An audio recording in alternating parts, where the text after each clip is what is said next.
हरे कृष्ण। जय माता दी। आप सभी का दिन शुभ हो। आज सुनिए चैत्र मास महात्म्य में 9वें दिन का अध्याय। आगे कहता हुआ महिषासुर कहता है कि मंदोदरी की एक छोटी बहन थी। उस सुंदरी कन्या का नाम इंदुमती था। जब वह सौभाग्यवती कन्या विवाह के लायक हो गई, तब राजा चंद्रसेन ने उसके लिए स्वयंवर रचा। उस सभा मंडप में देश देशांतर के राजा उपस्थित हुए। इंदुमती ने किसी एक शक्ति संपन्न राजा के गले में हार डाल दिया। वह राजा बड़ा ही सुंदर, कुलीन और सुशील तथा सभी शुभ लक्षणों से युक्त था। उसी समय मंदोदरी पर काम के बाण असर कर गए। वह आतुर हो उठी। इतने में किसी एक शूद्र नरेश पर उसकी दृष्टि पड़ गई। वह बड़ा दुष्ट था, किंतु उसके सभी अंगों में चतुरता भरी हुई थी। दैववश राजकुमारी के मन में वही जच गया। तब सुंदरी मंदोदरी ने अपने पिता से कहलाया कि पिताजी, आप मेरा भी विवाह कर दीजिए। आज इस स्वयंवर के अवसर पर मद्र देश के राजा को देखकर मुझे ऐसी इच्छा उत्पन्न हो गई है। पुत्री की इस बात को सुनकर राजा चंद्रसेन मन ही मन हंसे और फिर उस काम की व्यवस्था में लग गए। मद्र देश के राजा चारुदेशुन को घर पर बुलाया और वैवाहिक विधि संपन्न करके अपनी कन्या मंदोदरी उसे सौंप दी। उपहार में बहुत सारा सामान दिया। चारुदेशुन भी उस सुंदरी कन्या को पाकर अत्यंत हर्षित होकर अपने घर चला गया। रानी सहित राजा चंद्रसेन के मन की जलन भी शांत हो गई। चारुदेश राजाओं में सुप्रसिद्ध राजा था। कामिनी मंदोदरी के साथ बहुत दिनों तक उसने आनंद किया, लेकिन वह दुष्चरित्र था। उसके अति निंदनीय आचरण मंदोदरी ने खुद देख लिए। अब तो मंदोदरी का मन दुख से भर गया। उसने सोचा कि पूर्व काल में स्वयंवर के अवसर पर जब इस शठ राजा को मैंने देखा था, तब इसके स्वभाव से मैं अनजान थी। मैंने मोह के कारण ये बड़ा अनर्थ कर डाला। इस धूर्त राजा ने तो मुझे ठग लिया। अब मैं क्या करूं? केवल दुखी दुख मेरे हाथ लगा। ये चारुदेशन अत्यंत निर्लज्ज, निर्दयी और धूर्त है। ऐसे पति के प्रति प्रेम कैसे ठहर सकता है? आज मेरे इस जीवन को धिक्कार है। आज तक सांसारिक सुखों से मैं विरक्त थी। मुझे जो नहीं करना चाहिए था, वही काम मैंने कर डाला और उसी के परिणाम स्वरूप मुझे ये दुख भोगना पड़ रहा है। अब अगर मैं अपने प्राण त्याग देती हूँ, तो ये तो बड़ी दुस्सह आत्महत्या हो जाएगी। इसलिए अगर मैं तत्काल अपने पिता के घर चली जाऊं, तो वहां भी सुख मिलना असंभव ही होगा, क्योंकि सखियों के लिए तो मैं भी उपहास की सामग्री बन जाऊंगी और इसमें कोई संशय भी नहीं है। इसलिए विरक्त होकर अब यही रहना मेरे लिए परम कर्तव्य है। समय बड़ा बलवान है। इसके प्रभाव से पुनः काम संबंधी सुख का परित्याग आवश्यक हो गया। महिषासुर देवी को आगे बताते हुए कहने लगा कि इस प्रकार सोच समझकर वह नारी मंदोदरी दुराचारी पति के घर पर रह गई। उसका प्रत्येक क्षण शोक और दुख से बीतने लगा। सांसारिक सुख उसके लिए नहीं के बराबर हो गया। इसलिए कल्याणी, तुम भी इस समय मुझ राजा का अनादर करके फिर कामातुर होकर इसी मूर्ख निंद्य पुरुष की सेवा में रहना चाहती हो? तुम मेरी सच्ची बात मान लो। स्त्रियों के लिए ये परम हितकारक है और अगर तुम ऐसा नहीं करती हो तो तुम्हें अपार शोक का सामना करना पड़ेगा। इसमें भी कोई संदेह नहीं। महिषासुर की बात सुनकर देवी ने कहा, रे मूर्ख, तू अब पाताल भाग जा या फिर मुझसे युद्ध कर। तुझे मारने के बाद संपूर्ण असुरों का वध करके मैं सुखपूर्वक यहाँ से चली जाऊंगी। दानव, जब जब संत पुरुषों पर कष्ट पहुंचता है, तब तब उनकी रक्षा करने के लिए मैं देह धारण करके प्रकट होती हूँ। दैत्य, तो निश्चय समझ में अरूपा और अजन्मा हूँ। फिर भी देवताओं की रक्षा करने के लिए रूप और जन्म धारण करना मैं स्वीकार कर लेती हूँ। महिषासुर, मेरी वाणी अमोघ है, तू इस पर ध्यान दे। देवताओं की प्रार्थना करने पर तुझे मारने के लिए ही मैं प्रकट हुई हूँ और तुझे मारने के बाद मैं पुनः अंतर्ध्यान हो जाऊंगी। इसलिए तू युद्ध कर या फिर तुरंत पाताल में जा, जहां पर असुर रहते हैं। चला जा। अब मैं तुझे मार ही डालना चाहती हूँ। मैं बिल्कुल सच कह रही हूँ। व्यास जी कहते हैं, भगवती जगदम्बा के यों कहने पर महिषासुर हाथ में धनुष लेकर युद्ध करने की इच्छा से युद्ध के मैदान में ही उपस्थित हो गया। उसने तीखी नोक वाले बाणों को कान तक खींचकर तुरंत चलाना आरंभ कर दिया। देवी ने क्रोधित होकर अपने तीखे बाणों से महिषासुर के बाण काट दिए। इसके बाद भगवती जगदम्बा और महिषासुर में परस्पर अत्यंत भयंकर युद्ध आरंभ हो गया। देवता और दानव दोनों परस्पर विजय के लिए लड़े थे। इतने में दुर्धर आ धमका और देवी को लक्ष्य करके तीखे बाण चलाने लगा। उसके वे भयंकर बाण विष में बुझे हुए थे। तब भगवती की क्रोधाग्नि धधक उठी। उन्होंने चमकीले बाणों से दुर्धर को चोट पहुंचाई, जिससे तुरंत उस दानव के प्राण पखेरु उड़ गए और पर्वत शिखर की तरह वह जमीन पर ढह गया। दुर्धर की मृत्यु देखकर उत्तम अस्त्रों का जानकार त्रिनेत्र आया और उसने 7 बाणों से जगदम्बा पर चोट की। अभी बाण उन पर आ भी नहीं सके थे कि भगवती जगदम्बा ने अपने तीखे बाणों से उन्हें काट डाला। साथ ही त्रिशूल से त्रिनेत्र की धज्जियां भी उड़ा दी। त्रिनेत्र इस लोक से चल बसा ये देखकर तुरंत अंधक वहां पहुंचा। उसके पास लोहे की बनी हुई गदा थी। उसने उनसे सिंह के मस्तक पर प्रहार किया। अंधक अत्यंत बलवान योद्धा था, किंतु सिंह ने भी क्रोध में भरकर उसे नखों से चीर डाला और उसका मांस खाने लगा।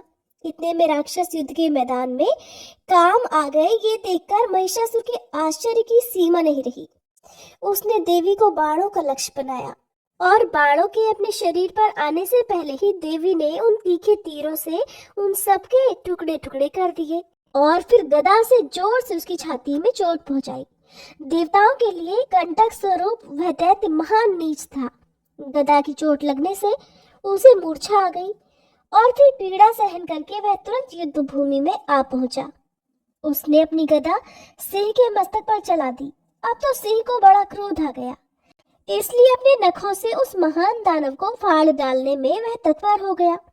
तब महिषासुर भी पुरुष की आकृति त्याग कर सिंह बन गया और उसने देवी के मत वाले सिंह को नखों से चीरने की कोशिश शुरू कर दी। महिषासुर सिंह बन गया है ये देखकर देवी क्रोध से तमतमा उठी। अनेकों तीखे तीर देवी के पास थे, जो ऐसे संघातिक थे मानो क्रूर विषधर सर्प हो।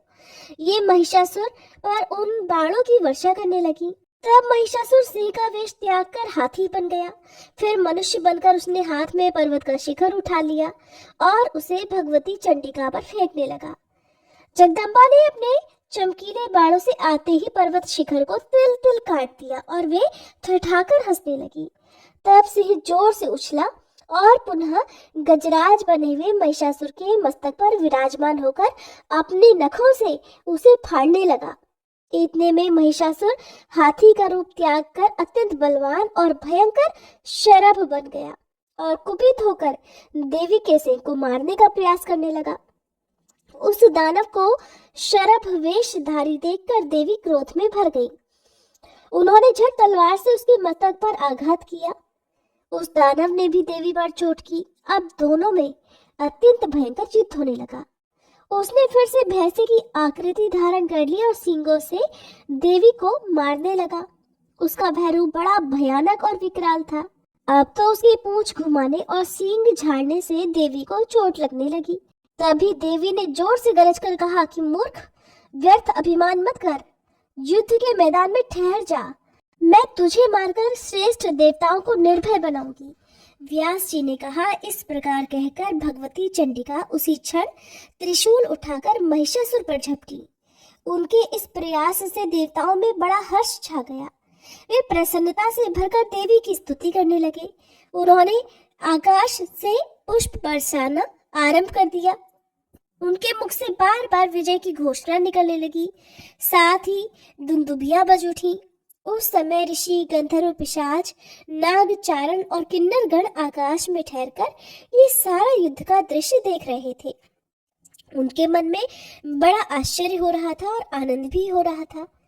महिषासुर कपट विद्या का बड़ा अच्छा जानकार था। वह अनेक मायामय शरीर धारण करके युद्ध के मैदान में भगवती जगदम्बा पर चोट कर रहा था। तब चंडिका ने उस दुरात्मा की छाती पर बलपूर्वक तीखे त्रिशूल से आघात कर दिया। उस समय देवी की आंखें क्रोध से लाल हो उठी।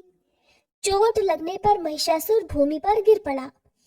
एक मुहूर्त तक उसे होश ही नहीं रहा, परंतु फिर वह बड़ी तेजी से उठ खड़ा हुआ और पैरों से बड़ी तेजी से देवी पर प्रहार करने लगा।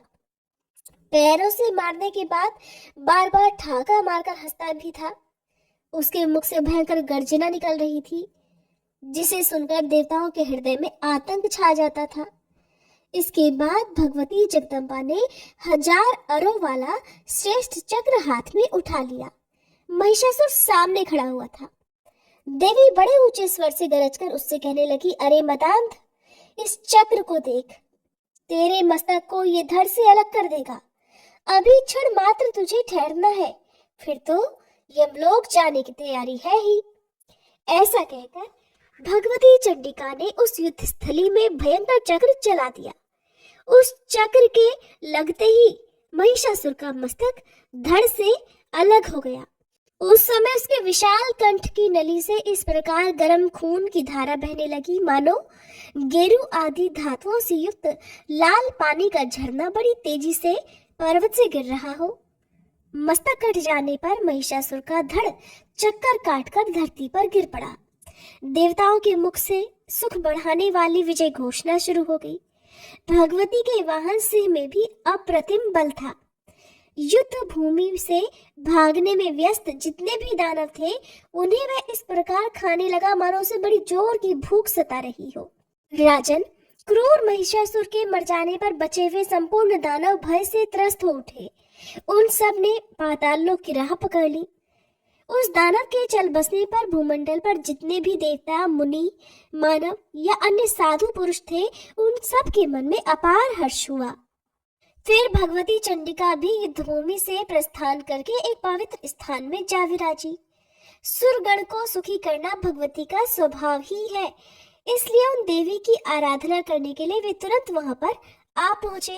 व्यास जी कहते हैं, महिषासुर का वध देखकर इंद्र प्रभृति सभी देवताओं के मन में अपार हर्ष हुआ और वे भगवती जगदम्बा की स्तुति करने लगे। सभी देवतागण हाथ जोड़कर स्तुति करते हुए कहने लगे कि देवी, आपकी शक्ति के प्रभाव से ब्रह्मा इस जगत की सृष्टि करने, विष्णु पालन करने तथा संहार के अवसर पर रुद्र नाश करने में सफल होते हैं। उनके पास आपकी शक्ति का अभाव हो जाए तो वे किसी भी प्रकार समर्थ नहीं हो सकते।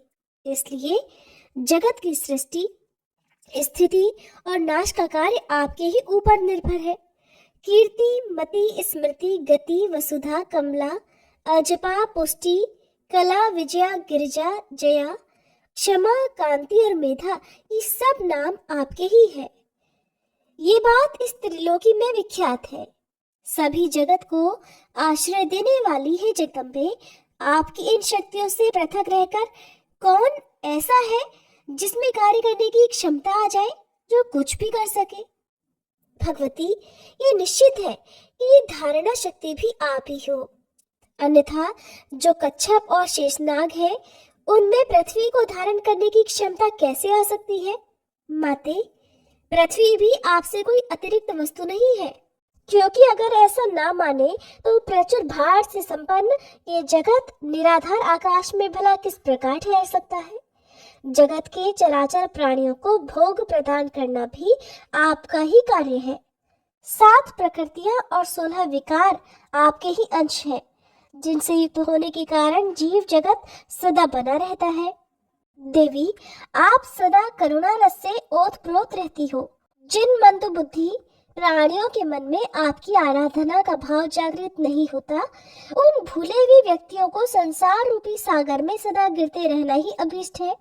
हे चंडिके, आपके चरण कमल से उत्पन्न हुई धूल के प्रसाद से ही सृष्टि के आरंभ में ब्रह्मा अखिल भूमंडल की रचना करते हैं तथा श्री विष्णु और रुद्र को पालन और संहार क्रिया में सफलता प्राप्त होती है। जो मनुष्य आपको नहीं भजता, शक्ति की आराधना नहीं करता, वह अवश्य ही मंदभागी है। देवी, दानवों और देवताओं के लिए भी वाग देवता आप ही हो।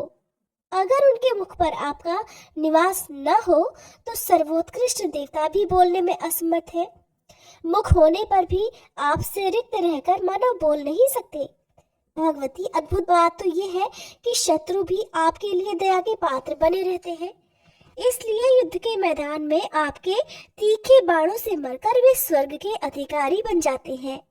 ये महिषासुर महान निर्दयी था, आपने इसे मारकर इन देवताओं की रक्षा की है।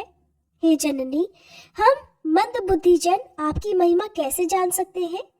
आपकी गति को यथार्थ रूप से जानने में तो वेद भी असमर्थ है।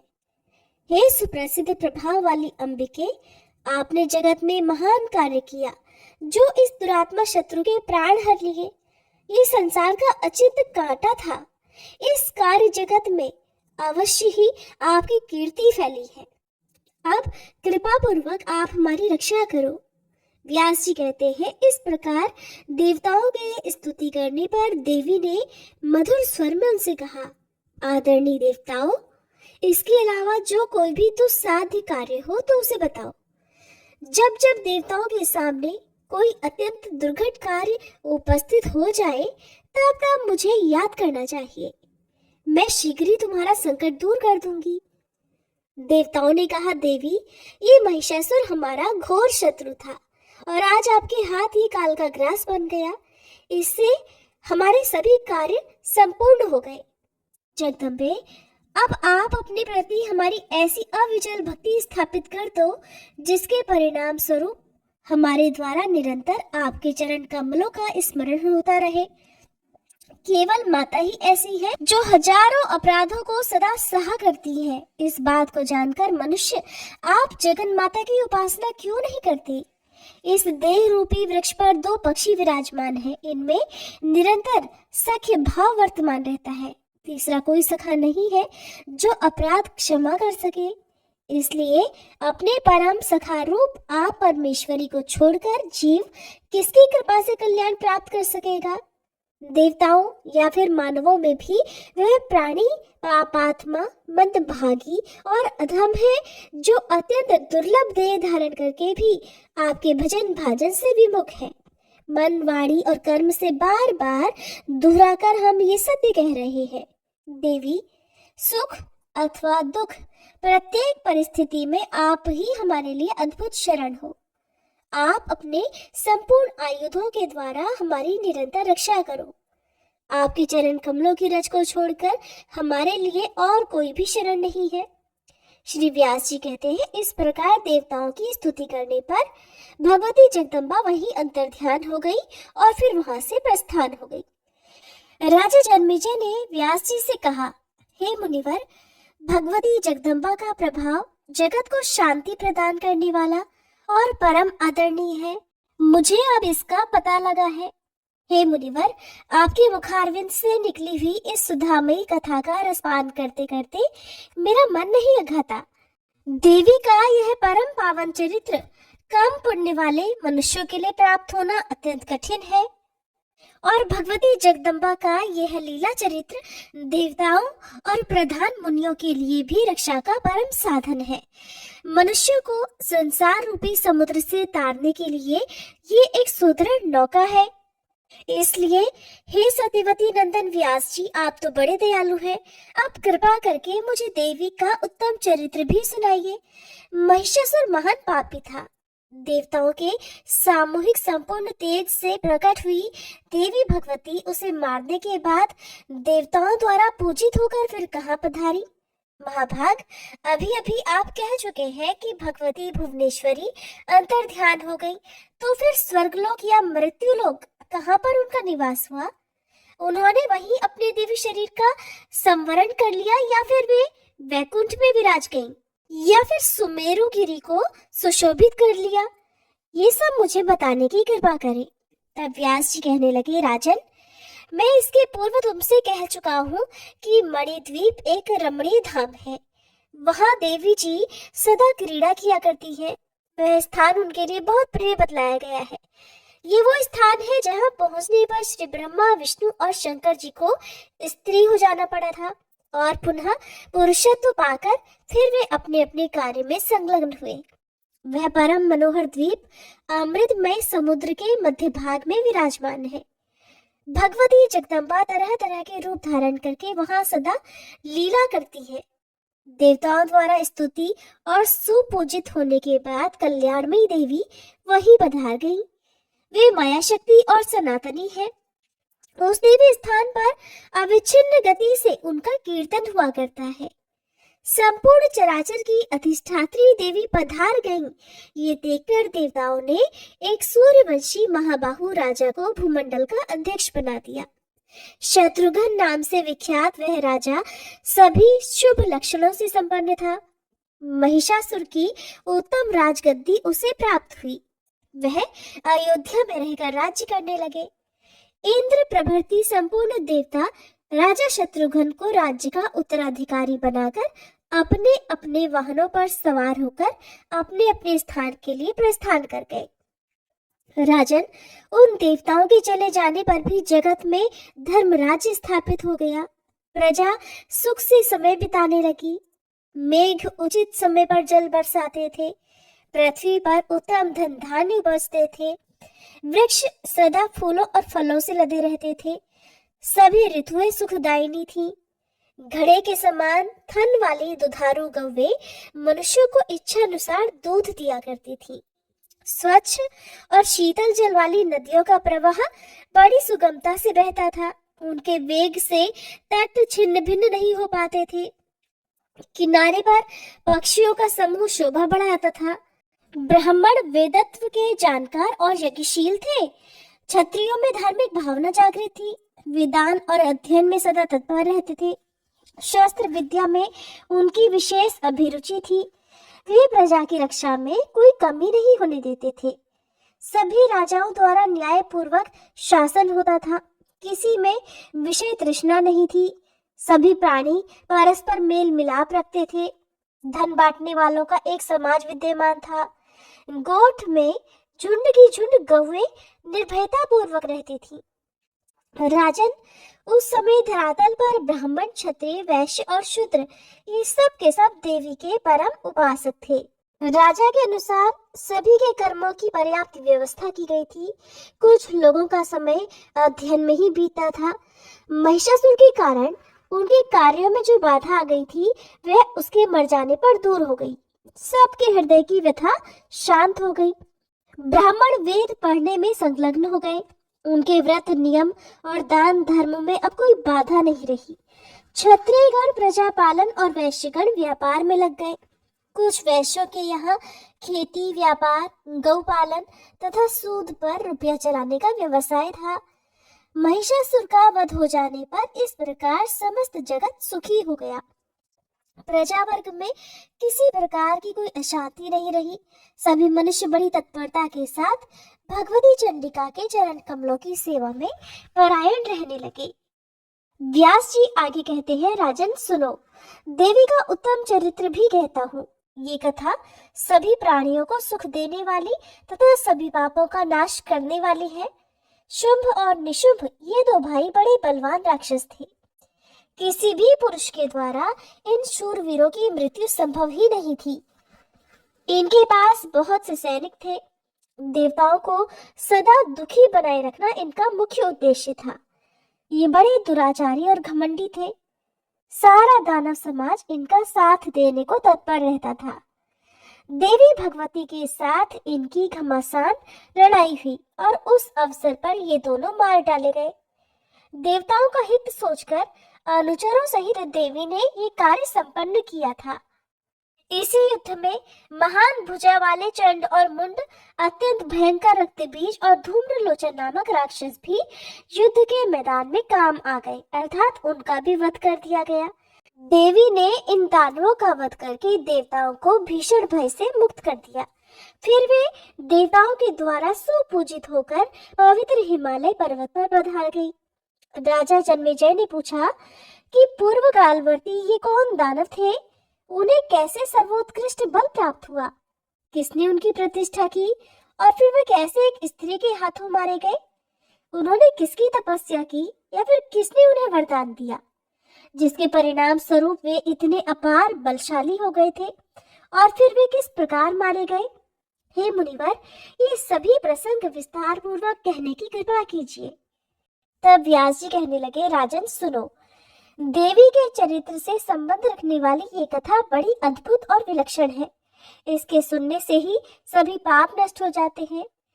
ये मंगलमयी कथा धर्म, अर्थ, काम, मोक्ष सभी फलों को देने वाली है। प्राचीन समय की बात है, शुंभ और निशुंभ नाम से विख्यात दो दानव पाताल से भूमंडल पर आए। वे दोनों सगे भाई थे। उनकी आकृति देखने लायक थी। पूर्ण वयस्क होने पर उन्होंने घोर तपस्या आरंभ कर दी। परम पावन पुष्कर तीर्थ में जाकर अन्न और जल का परित्याग करके वे कठिन तपस्या करने लगे। योग साधन में तत्पर रहने वाले शुंभ और निशुंभ की वह तपस्या लगातार 10,000 वर्षों तक चलती रही। वे एक आसन पर बैठकर सर्वोत्कृष्ट तप में संलग्न हो गए। अंत में लोक पितामह भगवान ब्रह्मा जी उन पर संतुष्ट होकर हंस पर सवार होकर वहां पधारे। उन्होंने देखा कि वे दोनों भाई ध्यान लगाए हुए बैठे हैं। तब ब्रह्मा जी ने कहा कि महाभागो उठो, तुम्हारी तपस्या से मैं परम प्रसन्न हूँ। तुम्हें जो इच्छा हो उसके अनुरूप वर मांग सकते हो। मैं उस वर को देने के लिए तैयार हूँ। तुम्हारे तप का प्रभाव देखकर तुम्हारी इच्छा पूर्ण करने के विचार से ही मेरा यहाँ पर आगमन हुआ है। व्यास जी कहते हैं, श्री ब्रह्मा जी की ऐसी बात सुनकर शुंभ और निशुंभ का ध्यान टूट गया। वे सजग हो गए। प्रदक्षिणा करके उन्होंने श्री ब्रह्मा जी के चरणों में मस्तक झुकाया और दंड की तरह वे उनके सामने गिर पड़े। उनके शरीर अत्यंत दुर्बल हो गए थे। दीन होकर गदगद वाणी में वे ब्रह्मा जी से मधुर वचन कहने लगे कि हे देवाधिदेव, हे दया सिंधु, हे ब्राह्मण, आप भक्त जनों को अभय कर देते हैं। विभो, अगर आप प्रसन्न हैं तो हमें अमर बनाने की कृपा करें। संसार में मरण के सिवा दूसरा कोई भी भय हमें नहीं है। केवल इसी भय से दुखी होकर हम आपकी शरण में आए हैं। आप तो देवताओं के अधिष्ठाता, जगत के रचयिता और क्षमा के भंडार हैं। हे विश्वात्मन, हमारी रक्षा आप पर निर्भर है। आप हमारे मरण जन्म के भय को दूर करने की कृपा करें। तब श्री ब्रह्मा जी बोले कि तुम कैसी असंभव बात के लिए प्रार्थना कर रहे हो? त्रिलोकी में कोई भी किसी की भी इस मांग को पूरा नहीं कर सकता, और ये तो सर्वथा अदेय है। जन्म लेने वाले की मृत्यु और मरने वाले की उत्पत्ति ये बिल्कुल निश्चित है। जगन नियंता प्रभु ने सदा से ही जगत में ये मर्यादा स्थापित कर रखी है। सभी प्राणी सर्वथा मरणशील है, इसमें संशय नहीं किया जा सकता। इसलिए तुम कोई दूसरा वर मांगो, मैं उसे अवश्य पूरा कर सकता हूँ। व्यास जी कहते हैं, ब्रह्मा जी के वचन सुनकर शुंभ और निशुंभ कुछ क्षण तक विचार में पड़े रहे। फिर कुछ सोचने के बाद सामने खड़े होकर नम्रता पूर्वक बोले कि हे कृपा सिंधु, फिर देवता, मनुष्य, मृग और पक्षी किसी भी पुरुष के द्वारा हमारा मरण न हो, हमें यही वरदान दीजिए और इस वरदान को पूर्ण करने की कृपा कीजिए। किसी स्त्री में तो ऐसी शक्ति हो नहीं सकती जो हमें मार सके। चराचर त्रिलोकी में किसी भी स्त्री का हमें किंचित मात्र भय नहीं है। हे ब्रह्मा जी, हम दोनों भाइयों को पुरुष मात्र के अवध्य होने का वरदान मिलना चाहिए। स्त्री से हमें कोई डर नहीं, क्योंकि वह तो स्वाभाविक ही अबला होती है। व्यास जी कहते हैं, शुंभ और निशुंभ की बात सुनकर ब्रह्मा जी उन्हें उनके अनुरूप वर देकर प्रसन्नता पूर्वक अपने स्थान पर पधार गए। ब्रह्मा जी के ब्रह्मलोक सिधार जाने पर शुंभ और निशुंभ भी अपने घर लौट गए। घर पहुंचकर उन्होंने शुक्राचार्य जी को पुरोहित बनाया और सभी प्रकार से उनकी पूजा की। फिर उत्तम दिन और नक्षत्र देखकर मुनि ने एक सुंदर चांदी का राज सिंहासन उन्हें प्रदान किया। शुंभ बड़ा भाई था, इसलिए उसे राजगद्दी पर बैठने का अधिकार प्राप्त हुआ। अनेकों सुप्रसिद्ध दानव उसी क्षण शुंभ की सेवा में सम्मिलित हो गए। चंड और मुंड ये दोनों भाई महान पराक्रमी और बलशाली थे। ये अपनी सेना के साथ शुंभ की सेवा में आ पहुंचे। इनके पास हाथी, घोड़े और रथों की भरमार थी। धूम्रलोचन नामक एक प्रचंड प्रतापी दैत्य था। शुंभ को दानवी गद्दी पर बैठने का अधिकार प्राप्त हुआ है, ये सुनकर वह भी सेना सहित आ पहुंचा। इस प्रकार शूरवीर रक्तबीज भी आ गया। वरदान के प्रभाव से उसे असीम बल प्राप्त था। उसके पास 2 अक्षौहिणी सेना थी। राजन, उसके विशेष बलवान होने का एक कारण ये भी था कि युद्ध के मैदान में लड़ते समय अस्त्र शस्त्र से घायल उसके शरीर से रक्त की जितनी बूंदें भूमि पर गिरती थी, उतने ही अनेकों तदाकार यानी उसी की तरह पुरुष उत्पन्न हो जाते थे। उन क्रूर दानवों की भुजाएं शस्त्र अस्त्रों से सुशोभित रहती थी। रक्त बिंदु से उत्पन्न वे दानव आकार, रूप और पराक्रम में बिल्कुल एक से होते थे और वे सभी तुरंत युद्ध में सम्मिलित हो जाते थे। इसलिए रक्तबीज युद्ध में महान पराक्रमी और अजय वीर समझा जाता था। इसके बाद शत्रु पक्ष की सेना को कुचल डालने वाले निशुंभ ने अपनी सेना सजाकर देवराज इंद्र को परास्त करने के लिए स्वर्ग पर चढ़ाई कर दी। चारों ओर घूमकर उसने लोकपालों के साथ घोर युद्ध किया। तब देवराज इंद्र ने उसकी छाती में वज्र से चोट पहुंचाई। भीषण वज्राघात से आहत होकर निशुंभ भूमि पर गिर पड़ा। उसे मूर्छा आ गई। उसकी ऐसी स्थिति देखकर सैनिक भाग गए। उसका छोटा भाई निशुंभ मूर्छित होकर पड़ा हुआ है, ये सुनकर शत्रु सेना का संहार करने की शक्ति रखने वाला शुंभ वहां पर आया और बाणों से सभी देवताओं को घायल करने लगा। इसके बाद जो कुछ भी हुआ उसका वृतांत आप सभी अगले अध्याय में सुनेंगे। तो आइए दोस्तों, अब हम सीता नितनेम की कहानी सुनते हैं, जिसे सीता माता कहती थी और प्रभु श्री राम सुना करते थे। एक दिन श्री राम भगवान को किसी काम के लिए बाहर जाना पड़ा, तो सीता माता कहने लगी कि भगवान, मेरा तो 12 वर्ष का नितनेम है। अब आप बाहर जाएंगे तो मैं अपनी कहानी किसे सुनाऊंगी। तब श्री राम ने कहा कि सीते, आप कुएं की पाल पर जाकर बैठ जाना और वहां पर जो भी औरतें पानी भरने आएंगी उन्हें अपनी कहानी सुना दिया करना। सीता माता कुएं की पाल पर जाकर बैठ गई। तभी एक स्त्री आई। उसने रेशम की जरी की साड़ी पहन रखी थी और सोने का घड़ा ले रखा था। सीता माता उसे देखकर कहने लगी, बहन, मेरा 12 वर्ष का नितनेम सुन लो। पर वह स्त्री बोली कि मैं तुम्हारा नितनेम सुनूंगी तो मुझे तो घर जाने में देर हो जाएगी और मेरी सासू मुझसे झगड़ा करेगी। इसलिए उसने कहानी नहीं सुनी और अपने घर चली गई। लेकिन उसके घर जाते ही उसकी रेशम जरी की साड़ी फट गई। सोने का घड़ा मिट्टी के घड़े में बदल गया।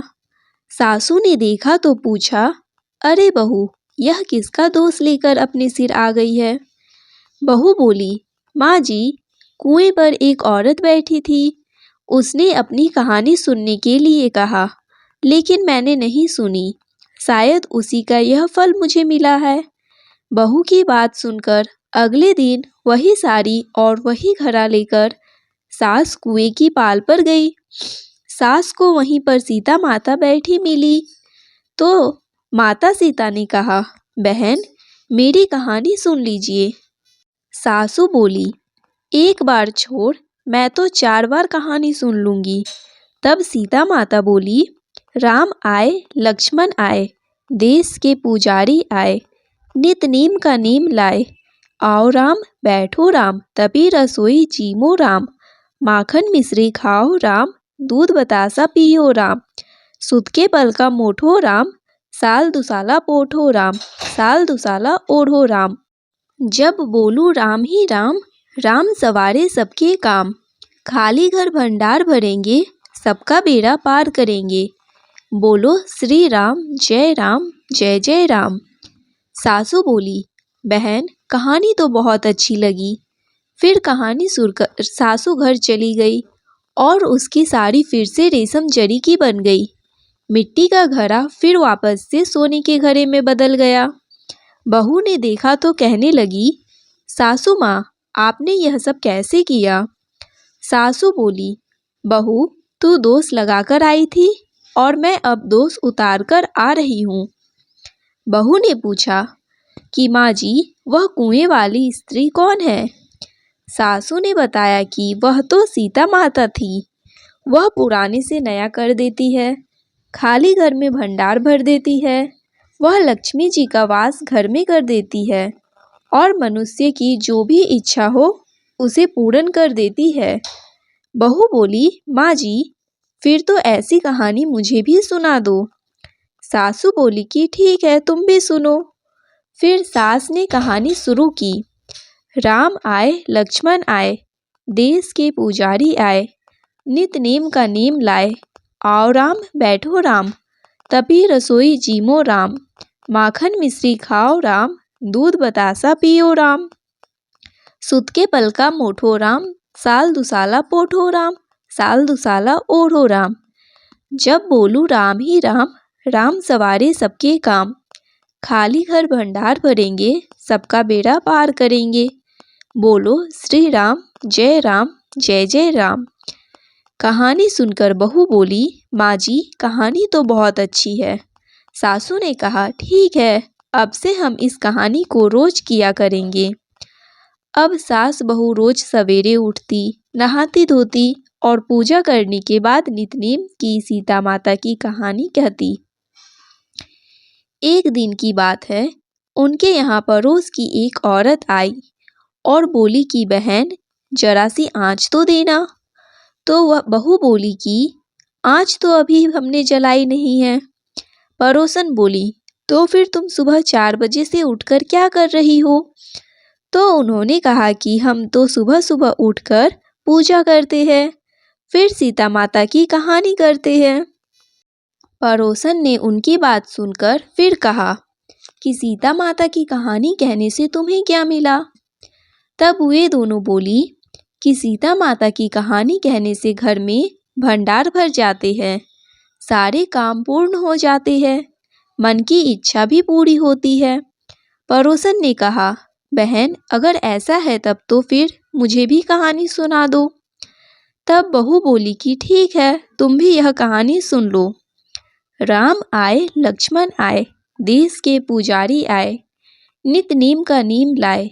आओ राम, बैठो राम, तभी रसोई जीमो राम। माखन मिश्री खाओ राम, दूध बतासा पियो राम। सुत के बल का मोठो राम, साल दुसाला पोठो राम, साल दुसाला ओढ़ो राम। जब बोलू राम ही राम, राम सवारे सबके काम। खाली घर भंडार भरेंगे, सबका बेड़ा पार करेंगे। श्री राम, जय राम, जय जय राम। पड़ोसन ने इस कहानी को सुना तो कहने लगी, बहन, कहानी तो बहुत अच्छी लगी। अब वह पड़ोसन भी नितनेम सीता माता की कहानी कहने लगी। कहानी कहने से सीता माता ने पड़ोसन के भी धन के भंडार भर दिए। देखते ही देखते अब तो पूरे मोहल्ले में नितनेम की कथा चल पड़ी और हर किसी की मनोकामना पूर्ण होने लगी। हे सीता माता, जैसे आपने उन सभी के भंडार भरे, वैसे हमारे भी भरना। कहानी कहने वाले, सुनने वाले और हुंकार भरने वाले सबके भरना। सभी प्रेम से बोलिए, सीता मैया की जय। बंसी शोभित कर मधुर, नील जलद तन श्याम। अरुण अधर जनु बिंब, फल नयन कमल अभिराम। पूर्ण इंद्र अरविंद, मुख पीतांबर शुभ साज। जय मनमोहन मदन छवि, कृष्ण चंद्र महाराज। जय यदुनंदन, जय जगवंदन, जय वासुदेव देवकी नंदन। जय यशोदा सुत नंदन दुलारे, जय प्रभु भक्तन के सतहतारे। जय नट नागर नागनथैया, कृष्ण कन्हैया धेनु चरैया। पुनि नख पर परुपु गिरिवर धारो, आओ दीनन कष्ट निवारो, आओ दीनन कष्ट निवारो। वंशी मधुर अधर धरि टेरो, होवे पूर्ण विनय यह मेरो, होवे पूर्ण विनय यह मेरो। आओ हरि पुनि माखन चाखो, आज लाज भारत की राखो।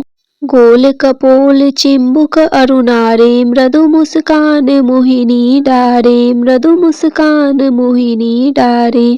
रंजित राजीव नयन विशाला मोर मुकुट वेजंती माला कुंडल श्रवण पीत पट आछे कटि किंकिनी काछ निकाछे नील जलज सुंदर तनु सोहे छवि लखी सुर नर मुनि मन मोहे मस्तक तिलक अलग घुंघराले आओ कृष्ण बांसुरी वाले करी पय पान पूत नहीं तारियो अका बका कागा सुर मारियो मधुवन जलत अग्नि जब ज्वाला मैं सीतन लखत नहीं नंदलाला सूरपति जब ब्रिज चढ़े रिसाई मस्वर धार वारी वरसाई लगत लगत ब्रज चहन बाहायो गोवर्धन नखधारी बचायो लखी यशोद्रा मन भ्रम अधिकाई मुख मह चौहद भुवई दिखाई दुष्ट कंस अति उद्यम मचायो कोटि कमल जब फूल मंगायो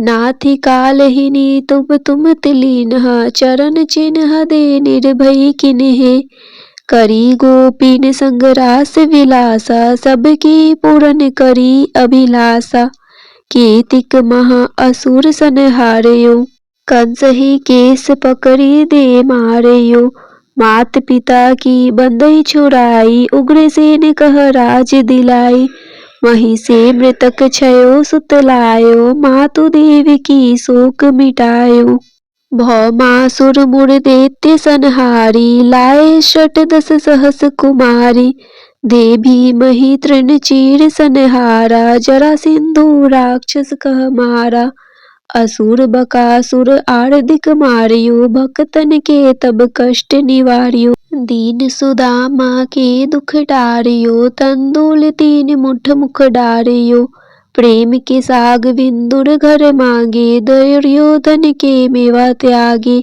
लखी प्रेम की महिमा भारी ऐसे श्याम दिन हितकारी भारत के पारथ रथ हाके लिए चक्र कर नहीं बल थाके निज गीता के ज्ञान सुनाए भक्तन हृदय सुधा बरसाए मीरा थी ऐसी मतवाली विष पी गई बजा कर ताली रान भेजा सांप पिटारी सालिग्राम बने बनवारी निज माया तुम विधि ही दिखायो उड़ते संयम सकल मिटायो तब सत निंदा करी तत्काला जीवन मुक्त भयो शिशुपाला जब ही द्रौपदी टेर लगाई दीनानाथ लाज अब जाई तुरत ही वसन बने नंदलाला बड़े चीर में भीरी अरि मुँह काला अस अनाथ के नाथ कन्हैया डूबत भवंबर बचाव नैया सुंदर दास आ उड़धारी दया दृष्टि कीजे बनवारी नाथ सकल मम कुमति निवारो क्षम हो बेगी अपराध हमारो खोलो पट अब दर्शन दीजे बोलो कृष्ण कन्हैया कीजे। यह चालीसा कृष्ण का पाठ करे उड़धारी अष्ट सिद्धि नवनिधि फल लहे पदार्थ चारी। इति श्री कृष्ण चालीसा संपूर्ण। श्री तुलसी चालीसा पाठ। जय जय तुलसी माता सब जग की सुखदाता विष्णु प्रिय भवानी पूजत हरि हर ज्ञानी। नमो नमो तुलसी महारानी नमो नमो तुलसी महारानी पाप नासिनी पुण्य प्रदानी सब जग की हो सुखदानी नमो नमो तुलसी महारानी सब जग की हो सुखदानी सब जग की हो सुखदानी। जय तुलसी जग की सुखदानी जय तुलसी जग की सुखदानी पाप नासिनी पुण्य प्रदानी सब जग की हो सुखदानी पाप नासिनी पुण्य प्रदानी सब जग की हो सुखदानी सब जग की हो सुखदानी। नर नारी जो तुलसी ध्यावे सब सुख संपत्ति पूर्ण पावे लक्ष्मी रूप धरो तुम माता विष्णु प्रिय भव भव दाता। घर में तुलसी रहे निरंतर होए न दरिद्रता का अंतर कृपा दृष्टि जब तुम कर देवी सब विपदा पल में हर लेती। तुलसी पूजन जो नर नारी करे सदा सुख संपत्ति भारी कष्ट न आवे रोग न बाधा सदा रहे सुख सौख्य साधा। तुलसी माता की महिमा न्यारी महिमा गावे वेद पुरानी राम नाम को करे प्रचार भक्तन को दे भव से पार। जो कोई तुलसी चालीसा गावे भक्ति भाव से शीस नवावे उसके घर सुख शांति आवे कृपा तुम्हारी सदा लहावे। तुलसी माता की सदा करूं वंदना शीस नवाए। तुलसी माता की सदा करूं वंदना शीस नवाए। कृपा दृष्टि मुझ पर रहे संकट दूर भगाए। कृपा दृष्टि मुझ पर रहे संकट दूर भगाए।